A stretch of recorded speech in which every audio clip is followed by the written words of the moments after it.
I want my legacy to be someone who helped not only the black community, but everybody in a whole, so I unified them in a way. I just like want to play a part in that. Joel Mack, I'm a senior as well. And I'd like my legacy to be changing the world. Something. I'm Arthur. I'm a senior here. I want my legacy to be something positive, something people can learn from and hopefully do better.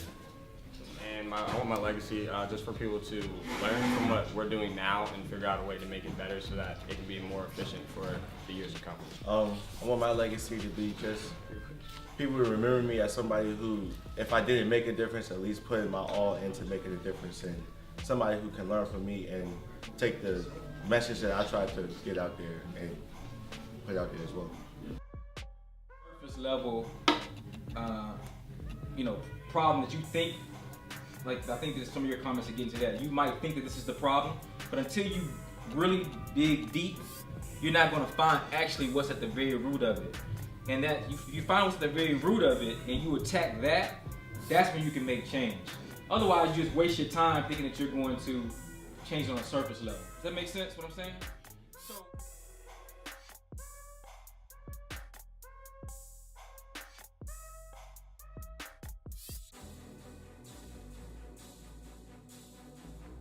Systematic moves like desegregating our communities to split us up to where what we used to have, we have no more, right? Other people have brought up other things, so it's a systematic thing. Then I'm hearing this other strand in the room that's kind of saying, yeah, but it's also like our minds are stuck in this place and we have not been able to break out of a mindset that might have been caused by some of this stuff here, right? So the question for you all is, which of these, if you attack, which one of these is going to get you the most gain? Our minds. Y'all think it's the minds? Yeah, because if you have all the minds together, you can get the system right after. If this is the problem, like this is surface, right? That's too surface. We're getting nowhere. Y'all drill down. You like our minds. We got to go for that. So that's the problem. So what Dorian is saying now is, this is the problem. Most people want to go straight here, and you gotta do some stuff here. Like you do, but people ain't looking at this. So if this is the problem, what is the solution? What's the opportunity? That's the transition that we're trying to do right now. Absolutely. So we're actually gonna run 5 whys back on that and thinking about what is the opportunity, what is the system, like what is the opportunity around changing mindsets, all right?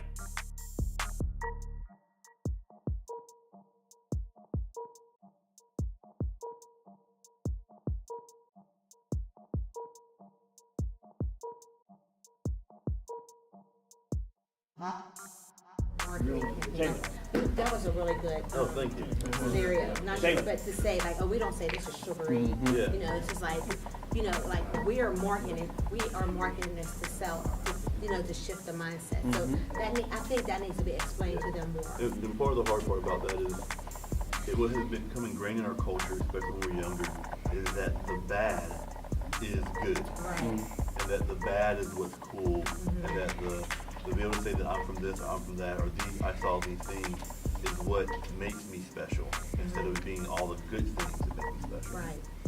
And In that space, and like you said, the power, I think, what we're attempting to do here is the fact that it gives opportunity to leverage your voice and see those leadership qualities that are already within you, no matter what you want to do. And we have a chance to do a campaign where we tell our story, when we show our heroes, when we show the good in our neighborhood. Right. We show, and again, not just to us, but to everybody. this is not false advertising. No, not right? at all. But how do they get past it?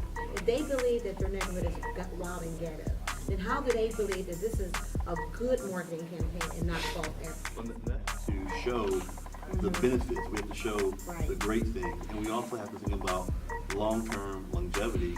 How do we reduce the bad things? Coke has a lot of sugar in it. People don't like that. Okay, we got Diet Coke. How do we start putting the pride and the mindset in our neighborhood. If we were in China, and forgive me, I hope I don't sound like I'm getting too crazy, but if we were in China and two school-age kids got in a fight, everyone in the classroom would turn their back on them and shun them, and they'd be embarrassed to fight each other. Two kids get in a fight here, what do? We get on the bus. Y'all gonna fight again? We get off the bus. Fight. We encourage that. So how do we start building a campaign that not only shows the best parts of our community, but also instills pride in our community and detracts from us doing things that diminish that pride and diminish this new brand we created in any way whatsoever.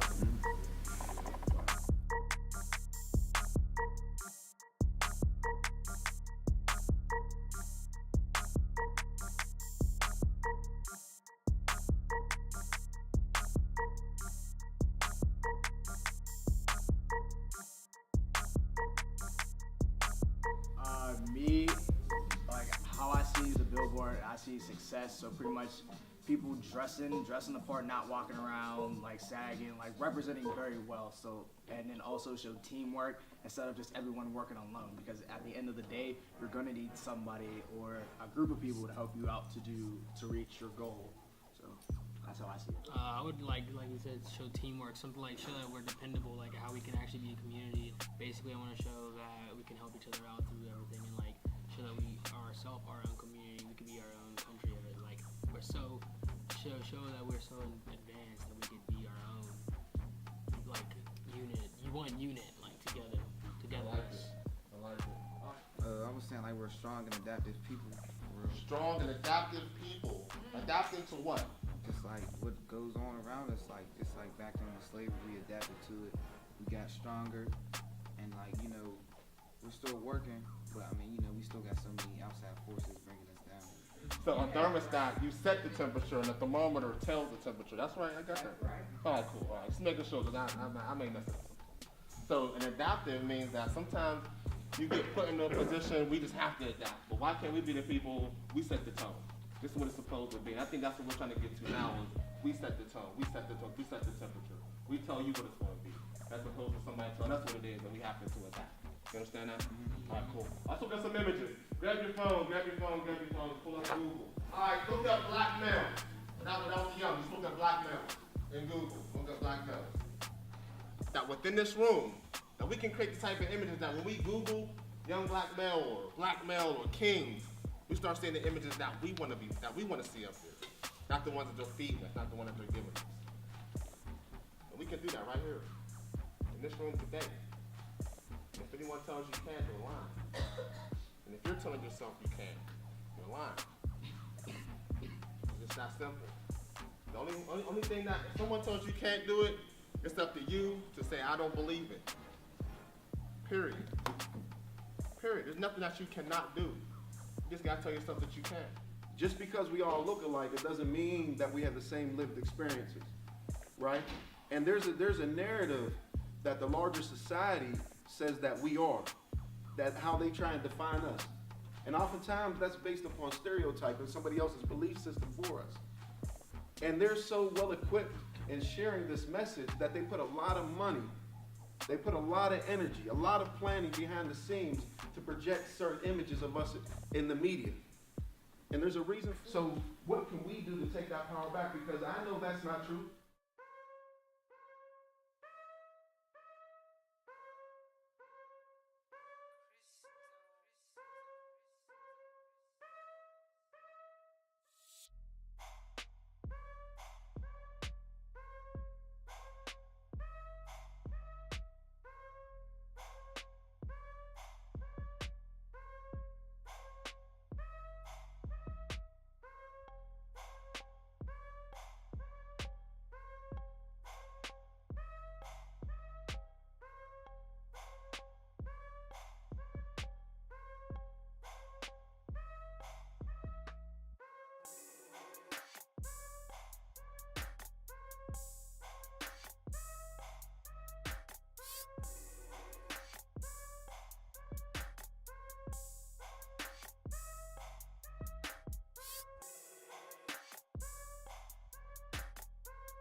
We're right about the things we want to promote in our community, the good side of our community, the things that aren't talked about enough. We'll write those down over here. So we'll have two groups break out and do that. Then we'll come together and we'll see what came up, what were the common threads among both groups. And after we do that, we're going to talk about who we want to talk to, how to define different archetypes.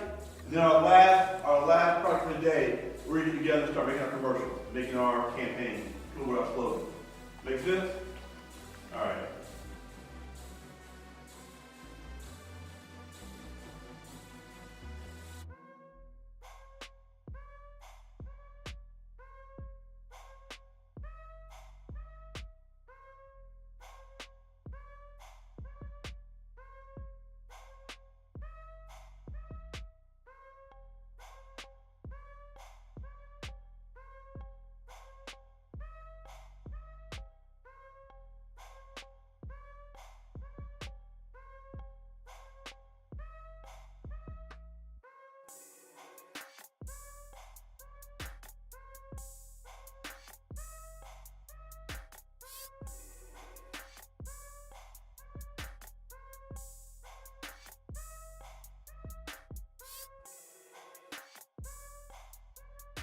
As Dr. Bennett said, this campaign is geared toward changing our minds about ourselves. The sad thing about it is we start to believe some of the things that other people believe about us, right?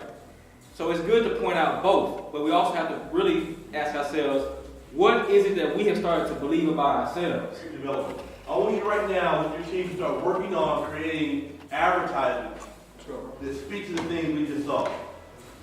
Some of the things that might come to your mind, that might help you out a little bit. That thing we saw with the Native Americans, or even the thing we saw with the old whites, where they kind of figure out what do people think, how do we think more about us in that way, and talk about us in that way.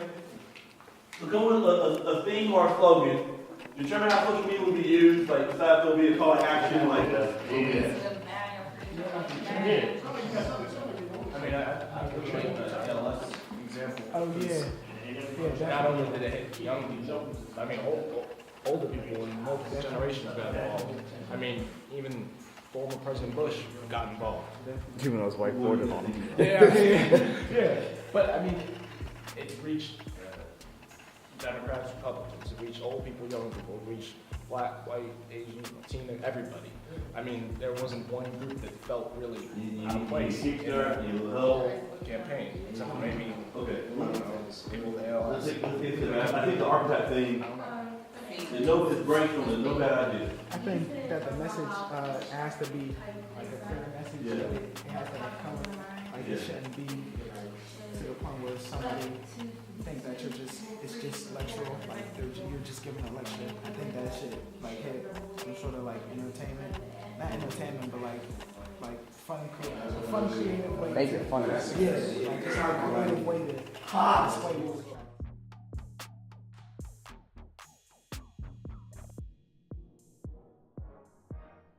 To a position where you gotta share with your peers, what they say is not always want to be the best, and sometimes it does have a total, even the most confident. So I know personally, I would need some encouragement, some motivation. So you know what, they may have said that, but how can we take that and spin it so it can better impact your project that you have now? So that would be one.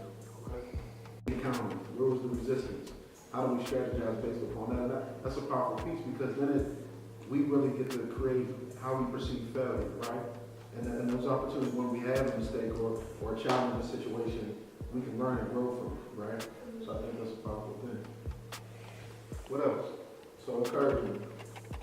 I would even go as far as constructive criticism because like how we're presenting our different ideas, we want feedback so we know like what went well, what didn't go well, like how could we better improve ourselves and just saying, no, like okay, that's good, but meanwhile there's always room for improvement.